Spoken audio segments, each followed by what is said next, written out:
सभी को नमस्कार और आप सभी का स्वागत है मेरे इस चैनल में धी गंगा में। तो आज हम संधि में विचार करेंगे और बहुत सारी प्रतियोगिताओं में संधि से बहुत सारे प्रश्न पूछे जाते हैं, उनको भी हल करेंगे। और जो मैं संधि आपको पढ़ाऊंगा उससे भी मैं आपको बहुत सारे प्रश्न दूंगा, उससे आप स्वयं हल करें, यही मेरा उद्देश्य है। और आप संधि को अच्छी तरीके से जानें इस वीडियो के माध्यम से, तो मुझे बहुत ही प्रसन्नता होगी, बहुत ही खुशी होगी। तो चलिए फिर विचार करते हैं संधि में। नमः संस्कृताय, श्री गुरुभ्यो नमः। संस्कृत भाषा, हिंदी भाषा या अन्य भाषाओं में संधि का महत्वपूर्ण स्थान रहा है। भाषा को सुंदर बनाने के लिए या प्रौढ़ बनाने के लिए संधि का महत्वपूर्ण कार्य रहा है। भाषाओं में संधि से सिर्फ भाषा सुंदर ही नहीं अपितु आकर्षक रूप धारण करती है। और संधि के कारण दो वर्णों में विकार उत्पन्न होने से सिर्फ उनके रूप में ही विकार नहीं होता अपितु अर्थ में भी विकार उत्पन्न हो जाता है।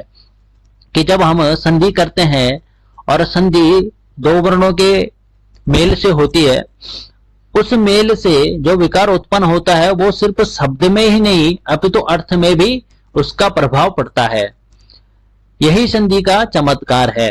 व्याकरण में तीन विधियां प्रमुख रूप से हैं: वर्ण विधि, शब्द विधि और वाक्य विधि। वर्ण विधि ये संधि से संबंधित होती है, शब्द विधि समास से संबंधित होती है और वाक्य विधि कारक से संबंधित होती है। अब है शब्द संधि की व्युत्पत्ति। देखेंगे कि संधि शब्द किस प्रकार से निष्पन्न हुआ है, इसकी उत्पत्ति हुई है। तो सम उपसर्गात धा धातोः की प्रत्ययात निष्पद्यते संधि शब्दः शब्दोऽयं पुंसलिंगे प्रयुज्यते। अर्थ है कि सम उपसर्ग पूर्वक दुधाए से धा धातु प्राप्त हुई है और उस धातु में की प्रत्यय लगता है। उपसर्गे घोह की इस सूत्र से की प्रत्यय की प्राप्ति होती है और इस सम धा और की के मेल से ही क्या हुआ है, संधि शब्द निष्पन्न हुआ है।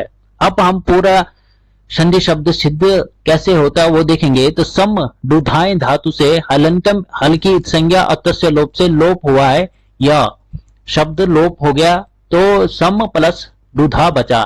फिर चूटु सूत्र से और उपदेशानुनासिक से इत संज्ञा हुई, तो चूटु सूत्र से डकार की इत संज्ञा और उपदेशानुनासिक इत से उकार की इत संज्ञा हुई और तस्य लोप से लोप होने के बाद बचा है सम प्लस धा प्लस की, जो कि उपसर्गे घोह की सूत्र से की प्राप्ति हुई। उसके बाद सम प्लस धा प्लस की में लसक्को तद्धिते सूत्र से ककार की इत संज्ञा तस्य लोप से लोप होने के कारण बचा हमारे पास अब सम प्लस धा प्लस ई। अब धा में जो आ है वो आतो लोप इटिचा सूत्र से आकार का लोप हो जाता है, तब हमें आधा ध बचता है, सम प्लस आधा ध प्लस ई। तो अनुस्वारस्य यही परसवर्ण से परसवर्ण संधि होकर संधि शब्द सिद्ध हुआ। अब आप इतना जान गए कि संधि शब्द किस प्रकार से सिद्ध हुआ, उसमें कौन सी धातु है और कौन सा उपसर्ग है। आगे कहा है समितेक पदे नित्या नित्या धातुपसर्गयोः नित्य समासे वाक्ये तु सा विवक्षामपेक्षते। कि जो संधि होती है वो नित्य कहां कहां पर होती है, तो एक पद में धातु उपसर्ग में और समास में संधि नित्य होती है, किंतु वाक्य में संधि विवक्षाधीना होती है, अर्थात कर्ता के अनुसार उसके अधीन होती है कि वो वाक्य में संधि करना चाहता है तो कर सकता है, छोड़ना चाहता है तो उसे छोड़ सकता है। किंतु हर जगह में ऐसा नहीं होता है, उसका भी एक विधान है, वो मैं आपको लास्ट में बताऊंगा कि हर जगह में वाक्य में संधि नहीं छोड़ सकते, संधि करनी ही जरूरी होती है। जैसे श्लोक में हो गया है, यदि हमें पाद के अनुसार संधि तो करनी ही पड़ेगी, क्योंकि वहां पे निश्चित वर्ण होते हैं श्लोकों में, तो वहां पे संधि के द्वारा ही क्या होता है, पाद पूर्ण होता है, या पाद की जो माप तोल होता है उस माप तोल तक हमें संधि तो करनी ही पड़ती है।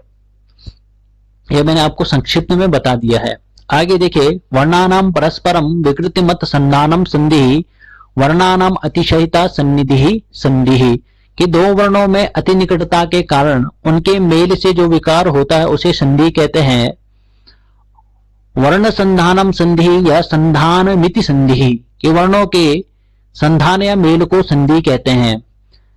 वीडियो बहुत बड़ी हो रही है, इसलिए मैं थोड़ा जल्दी जल्दी आपको यहाँ पे बता देता हूँ, क्योंकि लगभग आप पहले भी पढ़ चुके हैं संधियां, तो ज्यादा विस्तृत रूप में नहीं खींचूंगा वीडियो को। संस्कृत व्याकरण ने पंच संधिया भवंती। अब यहाँ पे प्रश्न उठता है कि बहुत सारे जगहों में प्रमुख रूप से 3 प्रकार की संधियां बताई गई हैं, अच संधि, हल संधि और विसर्ग संधि। तो फिर ये स्वादि संधि और प्रकृति भाव संधि ये कहाँ पे है? तो संस्कृत में व्याकरण की दृष्टि से 5 प्रकार की संधि मानी गई है, जो स्वादि संधि और प्रकृति भाव संधि। किंतु यदि हम इन संधियों को देखेंगे अच्छी तरीके से, तो स्वादि संधि ये स्वर के अंतर्गत आती है, स्वादि संधि जो है वो विसर्ग के अंतर्गत आती है, और प्रकृति भाव संधि स्वर के अंतर्गत आती है, स्वर संधि के अंतर्गत। अब यहाँ पे प्रमुख रूप से हम 3 संधियों के विषय में पढ़ेंगे, क्योंकि स्वादि संधि और विसर्ग संधि ये आपके संधियों के अंतर्गत आती हैं, तो हम वहां पे आपको उनके विषय में परिचित करा देंगे, उनके विषय में बता देंगे कि ये यहाँ पर स्वादि संधि है और यहाँ पे विसर्ग संधि है आगे जाकर।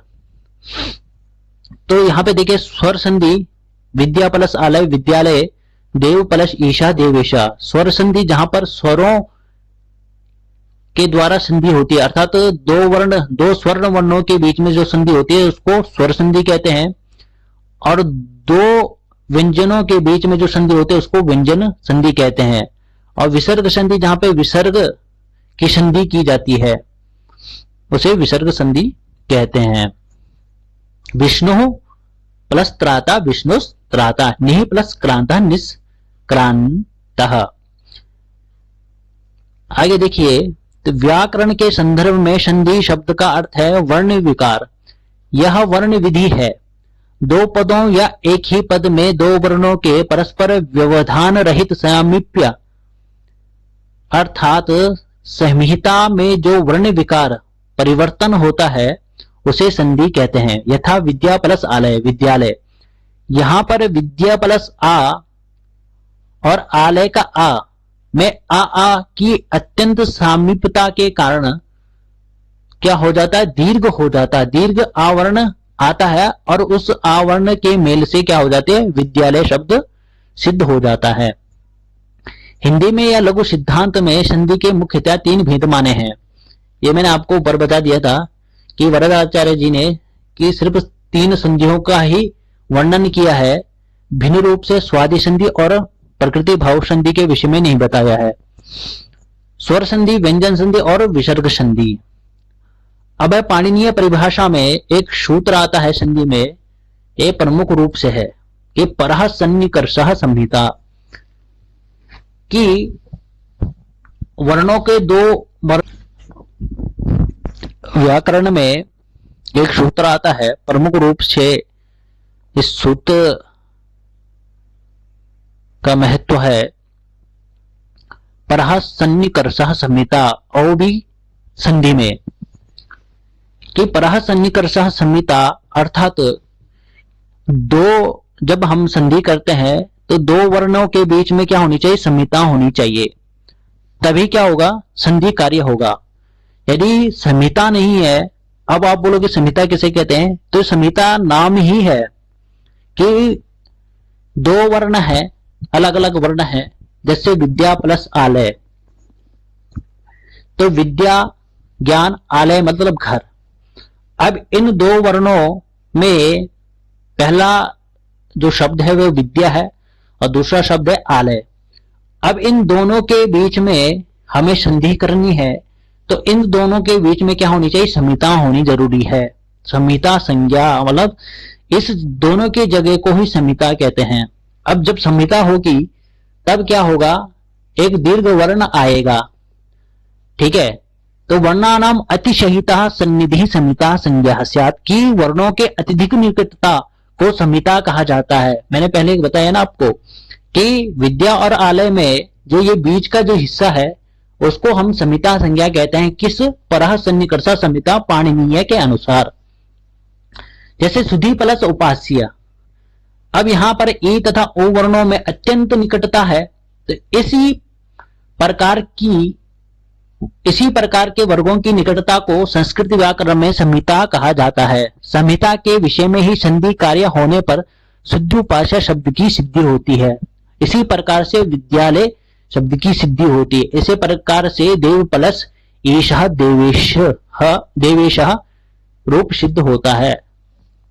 इतना जान गए। अब आगे देखिए, अब हम अच संधि के विषय में पढ़ेंगे।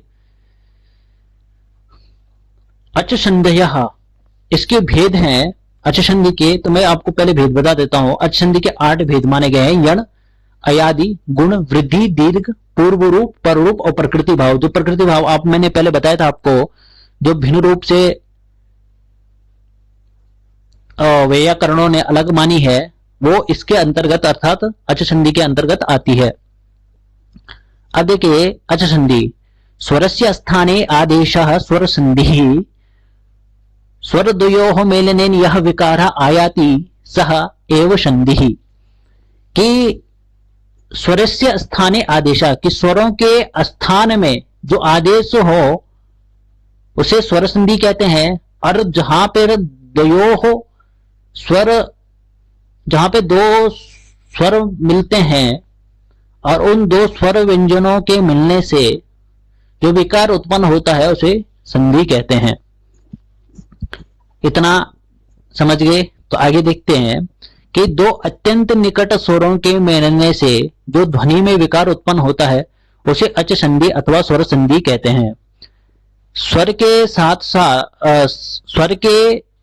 स्वर के मेल को स्वर संधि या अच संधि कहते हैं। अर्थात किसी स्वर के साथ किसी स्वर के मिलने से जो विकार या परिवर्तन होता है उसे विकार अथवा उस परिवर्तन की प्रक्रिया विशेष को स्वर संधि के नाम से जाना जाता है। जैसे विद्या प्लस आर्थी विद्यार्थी। अब इतना बताने जरूरी नहीं है, आगे देखते हैं क्योंकि फिर वीडियो लंबी हो रही है। यहां पर पूर्व पद विद्या के अंत में आने वाला अ तथा उत्तर पद अर्थी के प्रारंभ में आने वाला अ दोनों ही स्वर हैं और व्याकरण शास्त्र के नियमानुसार अकह सवर्णे दीर्घ सूत्र से उक्त दोनों स्वरों के स्थान पर एक सवर्ण दीर्घ आदेश हो जाता है। परिवर्तन की यही प्रक्रिया सामान्य रूप में स्वर संधि के नाम से जानी जाती है। संधि के विषय में ध्यातव्य है कि आधे अथवा हलंत व्यंजनों के अतिरिक्त सभी व्यंजन अपने अंत में किसी स्वर को अवश्य रखते हैं। जैसे क में अ, की में ई, कु में उ, क्री में री आदि।